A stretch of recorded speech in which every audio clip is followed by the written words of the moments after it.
오늘 말씀은 갈릴리 호수 서편에서 사역하시던 예수님께서 호수 동편에 가셔서 사역하시고 돌아오시는 말씀입니다.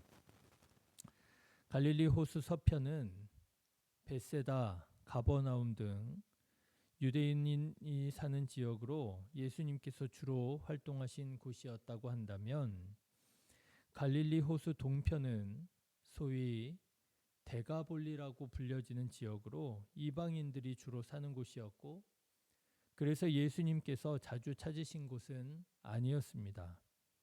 그런데 예수님께서 갈릴리 호수 동편에 방문하신 몇 안 되는 사건 중에 하나가 바로 오늘 본문의 말씀인 것이지요.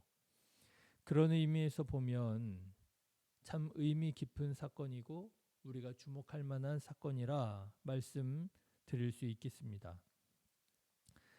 그런데 오늘 말씀은 어제 말씀 내용에 이어진다, 또 이렇게 말씀을 드릴 수 있겠습니다.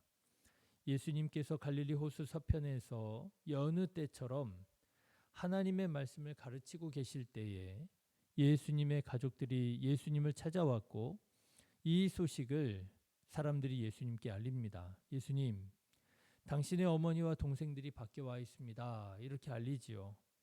그러자 예수님께서 이렇게 말씀하시더라는 것입니다. 그것이 21절이지요. 예수께서 대답하여 이르시되 내 어머니와 내 동생들은 곧 하나님의 말씀을 듣고 행하는 이 사람들이라 하시니라. 여러분, 이게 무슨 말씀이겠습니까? 예수님께서는 육신의 가족에 대해서 말씀하시는 것이 아니라 하늘 가족에 대해서 말씀하시더라는 것이지요. 하나님께서 아버지가 되시는 하늘 가족은 어떤 사람들이냐?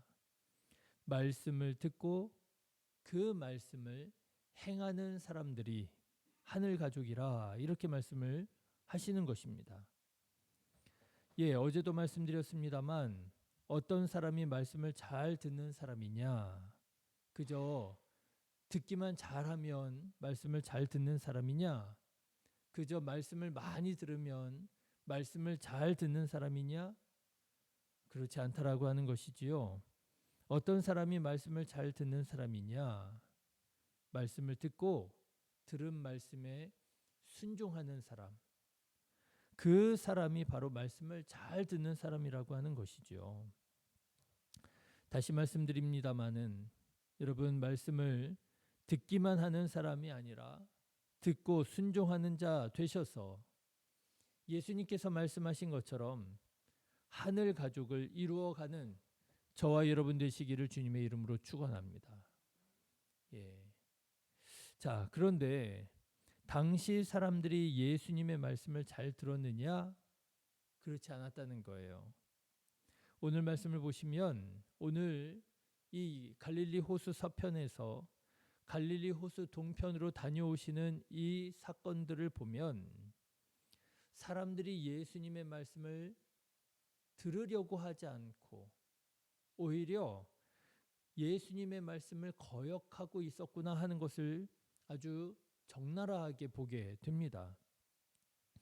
여러분, 오늘 본문의 말씀을 한번 보십시오. 예수님께서 갈릴리 호수 서편에서 갈릴리 호수 동편으로 배를 타고 가십니다.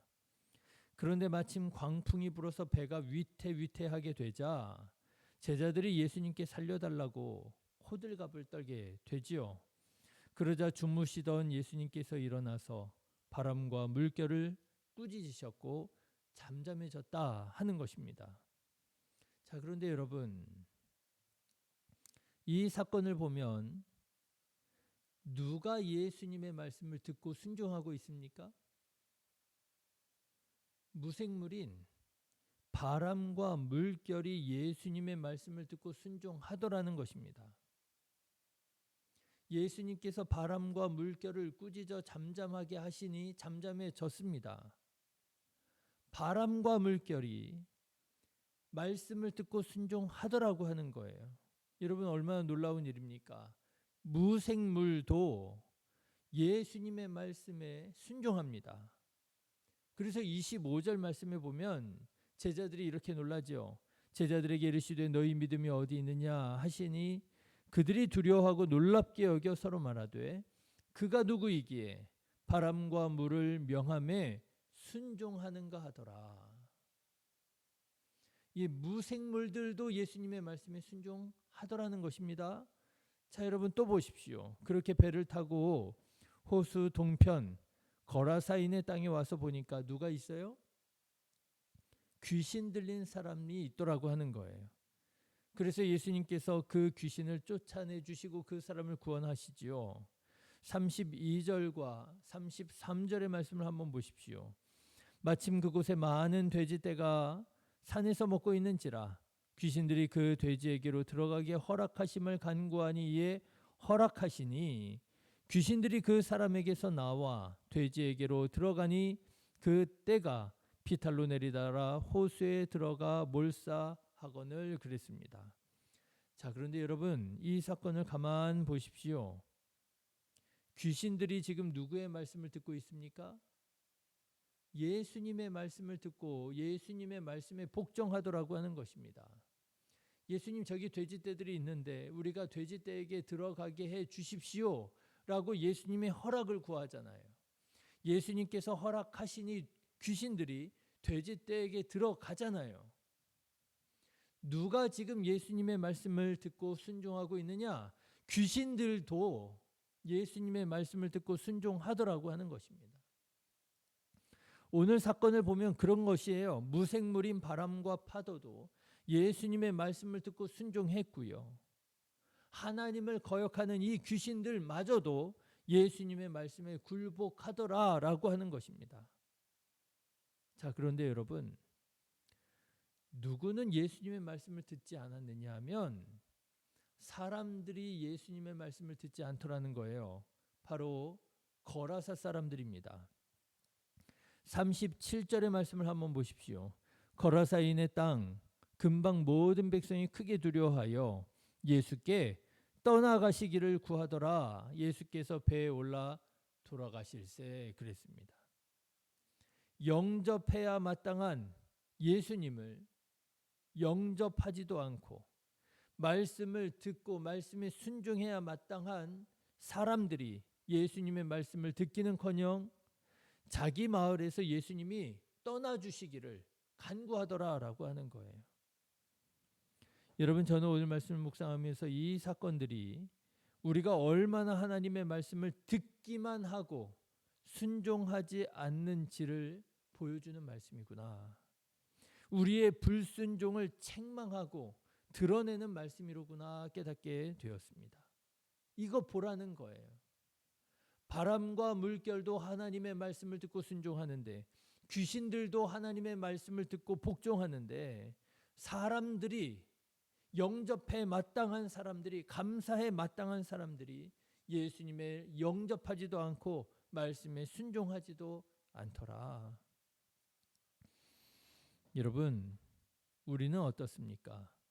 우리는 과연 예수님의 말씀을 듣고 순종하고 있습니까? 우리는 하나님의 말씀을 진리라고 말합니다. 진리의 말씀이라고 말하고요. 생명의 말씀이라고 말합니다. 그런데 여러분, 정말 예수님의 말씀을 진리의 말씀으로, 생명의 말씀으로, 영생의 말씀으로 믿고 순종하고 있습니까? 생명의 말씀이라지만 하나님의 말씀에 목숨을 걸지 않습니다. 생명의 말씀이라지만 하나님의 말씀에 목숨을 걸지 않아요.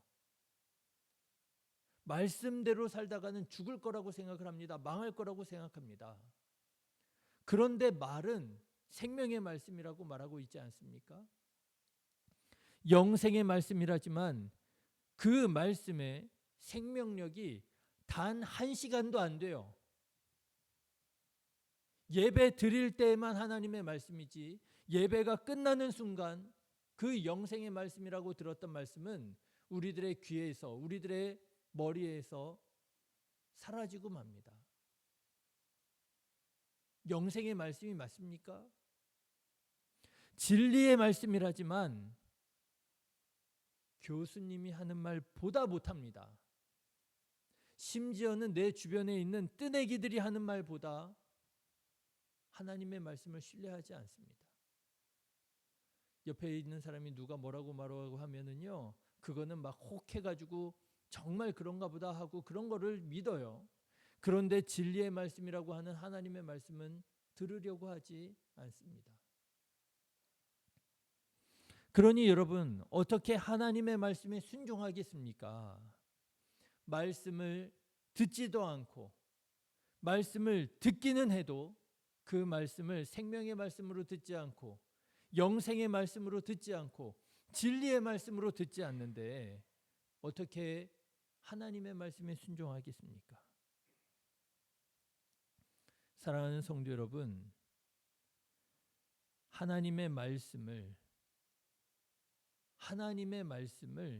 듣고 순종하는 신실한 그리스도인 되시기를 주님의 이름으로 축원합니다. 오늘 사건을 보십시오. 무생물들인 바람과 물결도 순종합니다. 오늘 말씀을 보십시오. 귀신들도 굴복합니다. 그런데 거라사이는 좀처럼 예수님의 말씀에 순종하지 않습니다. 반응하지 않습니다. 혹시 우리가 이 거라사인과 같은 사람이 아니냐는 거예요. 자, 그런데 여러분, 오늘 말씀을 끝까지 보시면 그렇게 예수님의 말씀에 순종했던 한 사람이 나옵니다. 예수님의 말씀을 듣고 순종하여 예수님과 함께 하늘 가족을 이루었던 한 사람이 나옵니다. 그 사람이 누구냐 하면 바로 그 거라사에 귀신 들렸다가 구원받은 사람이에요. 오늘 본문 말씀 가운데 유일하게 예수님의 말씀을 듣고 순종한 한 사람이 바로 그 사람입니다. 38절과 39절의 말씀을 한번 보십시오. 귀신 나간 사람이 함께 있기를 구하였으나 예수께서 그를 보내시며 이르시되 집으로 돌아가 하나님이 내게 어떻게 큰 일을 행하셨는지를 말하라 하시니 그가 가서 예수께서 자기에게 어떻게 큰 일을 행하셨는지를 온 성내에 전파하니라. 여러분 생각해 보십시오. 이 귀신 들렸다 구원받은 사람이 예수님과 같이 있고 싶지 않았겠어요? 얼마나 예수님과 함께 있겠습니까? 나를 구원하신 하나님의 아들 그리스도, 내가 그분과 함께 있고 싶다 그랬다는 거예요. 그런데 예수님께서 허락하지 않으십니다. 아니라고, 너는 나를 따르지 말고 너는 가서 너의 가족들에게 하나님께서 내게 어떻게 행하셨는지, 너를 어떻게 구원하셨는지 가서 증거하라, 전파하라 라고 말씀하십니다. 그런데요, 이 귀신 들린 사람이요, 자기는 예수님과 함께 있고 싶었지만 예수님의 말씀에 순종하여 집으로 돌아갑니다. 그리고 하나님의 구원을 전파하기 시작합니다. 이 한 사람만이 예수님의 말씀에 순종했던 유일한 한 사람이에요. 그래서 저는 오늘 말씀을 묵상하는 중에 어떤 사람이 하나님의 말씀에 순종하느냐, 어떤 사람이 하나님의 말씀에 순종할 수 있는가 보니까요, 구원받은 사람이 하나님의 말씀에 순종하는구나 깨닫게 되었습니다. 하나님의 사랑을 경험한 사람만이 하나님의 말씀에 순종하는구나. 치유를 받은 사람만이 하나님의 말씀에 순종할 수 있는 것이로구나 깨닫게 되었어요. 여러분 정말 그렇지 않습니까? 우리가 살아가는 동안 보면, 신앙생활하는 중에 보면 순종하지 못할 때 많습니다. 화가 나고요, 서운하고요, 하나님의 말씀에 순종하지 못할 때 있습니다. 사랑하지 못합니다. 용서하지 못합니다. 섬기지 못합니다. 그런데 언제 순종하느냐, 언제 하나님의 말씀을 듣고 순종하느냐 보면은요, 우리가 내가 하나님의 은혜로 구원받았다라고 하는 이 사실을 정말 감격적으로 깨닫게 될 때, 그때 순종할 수 있겠더라고요. 그렇지 않습니까? 하나님의 은혜를 새롭게 깨닫게 되었을 때 그때는 내가 하나님의 말씀에 무슨 말씀이든지 내가 그 말씀에 순종하리라고, 용서하리라고, 사랑하리라고, 섬기리라고 순종하겠다라고 하는 것이지요. 여러분, 하나님의 말씀이 잘 들려지지 않는다고 할지라도, 하나님의 말씀에 순종하지 못하는 가운데 있다 할지라도 여러분 기억하시기를 바랍니다. 하나님께서 나를 구원하셨음을 여러분 기억하십시오. 예수님께서 나를 구원하시기 위하여 십자가에 달려 죽으셨음을 여러분 기억하십시오. 내가 예수님의 십자가 은혜로 치유받은 자라고 하는 사실을 기억하십시오. 구원을 기억하시면, 내가 구원받았음을 기억하시면 그 말씀에까지도 순종하게 될 줄로 믿습니다. 바라기는 이렇게 예수님의 말씀 듣고 순종하는 자 되셔서 예수님과 함께 하늘 가족 이루어가는 저와 여러분 다 되시기를 주님의 이름으로 축원합니다. 기도하겠습니다.